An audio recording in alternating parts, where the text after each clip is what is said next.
Hello and welcome to episode 5 of Let's Play Kerbal Space Program. Now, at the end of the last episode, we have a bunch of science, but we didn't spend it. And we're not gonna spend it, because there's an easy way to get a bunch more science. Using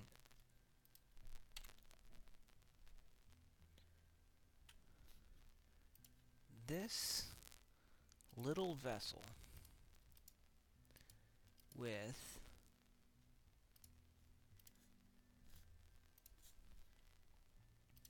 two of these. We'll call this the Da Vinci 2. This is... we're gonna go to high Kerbal orbit. Or not even to orbit, but high above Kerbal. Because all of our previous missions have been in,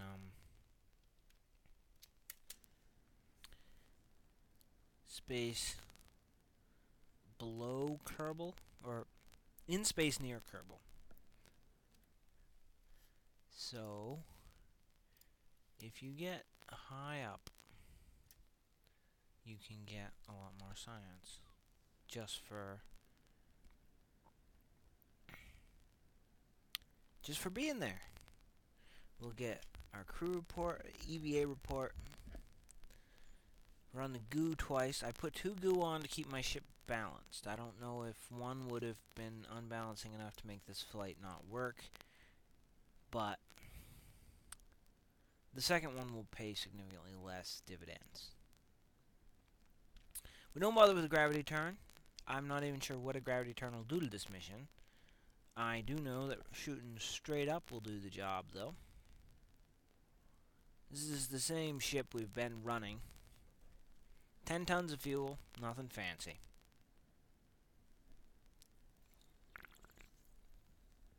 Jebediah appears to have respawned. Nicely done, Jebediah.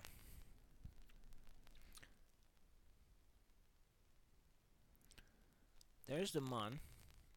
We're planning on doing a one-shot mission after this. So, considerations for that mission are going to dictate what we unlock. I think we should be able to land on the Mun, but we may want to do our first Mun mission orbital. It's less delta V, less parts, and there's 2 points in the mission where we can do science. High above the Mun, which is what we're shooting for, high above Kerbal now, and in space near the Mun. So, we should send a ship with 2 of each experiment and run that. It'd be nice if we had a 2-person lander can so we could do EVAs and crew reports at both position, but I don't think that we have the science to unlock that, and I'm not sure we want to send some kind of jury-rigged vehicle.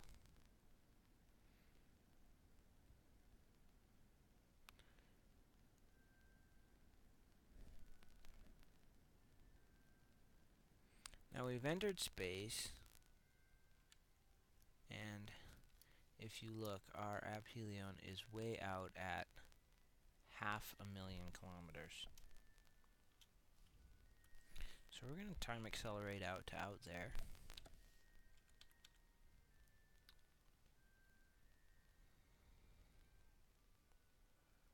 And once we get out there,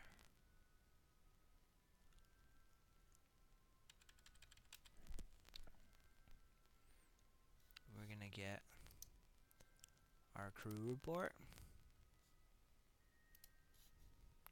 Send Jeb on EVA. Get an EVA report. Board the vessel. Observe the mystery goo. Observe the mystery goo. Observe the materials bay.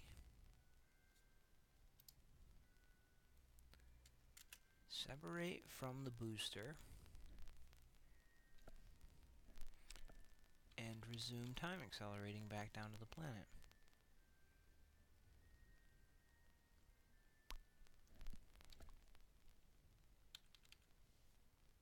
Coming in, physical time acceleration. I have not actually tested the landing on this. We are coming in fast, though.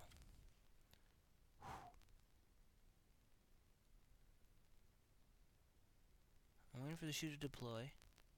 I don't know what the altitude of the ground is. Must not be very high. Okay, there we go. Feel safe now. 18.1.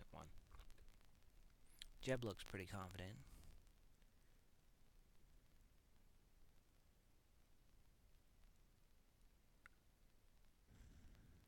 Ooh, we blew the science.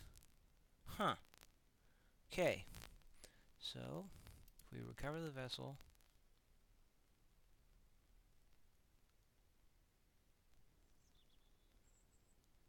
we only get 13 science.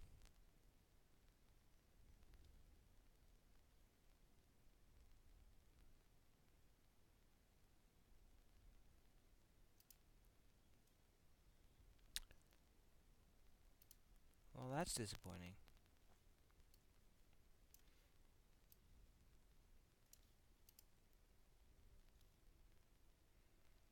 We have 61 science. So we cannot get any of this tier. So, we should look at this tier.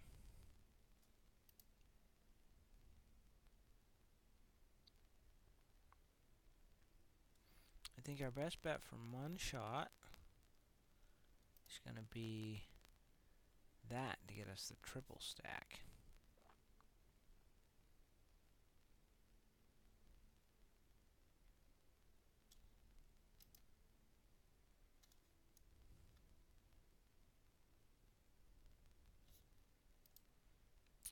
And this concludes part 1 of episode 5.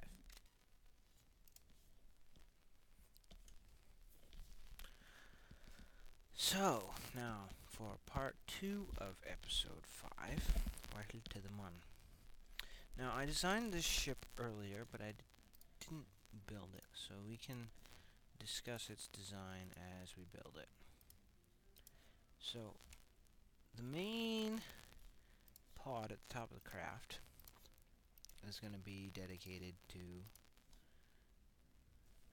science! The whole point of this mission. And, of course, coming back alive.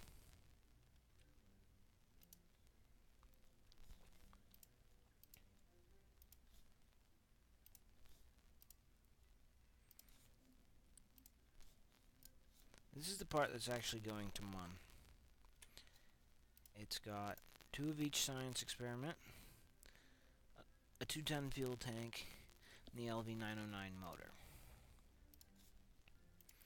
Under that, we're putting a stack decoupler,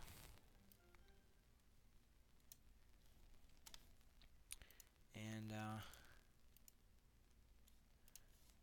tri-stack coupler with 18 tons of fuel,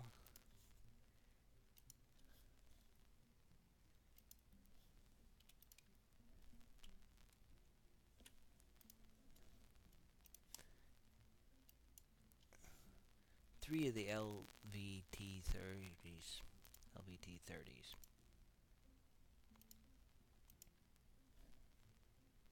along with 3 winglets. But for our very first stage, it gives us that last little oomph. We got solid rocket boosters, 3 of them. And just in case, more wings. Now, we're going to call this little baby the Lunar Orbiter? No, it needs a better name. We're launching Da Vinci. Vinci probes, but those were near Earth.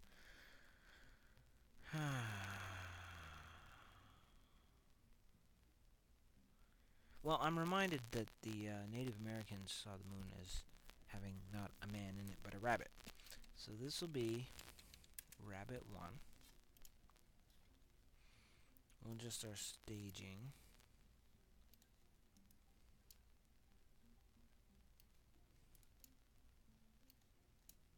And, that all looks good. We'll save Rabbit 1 and we'll send it off to the launch pad.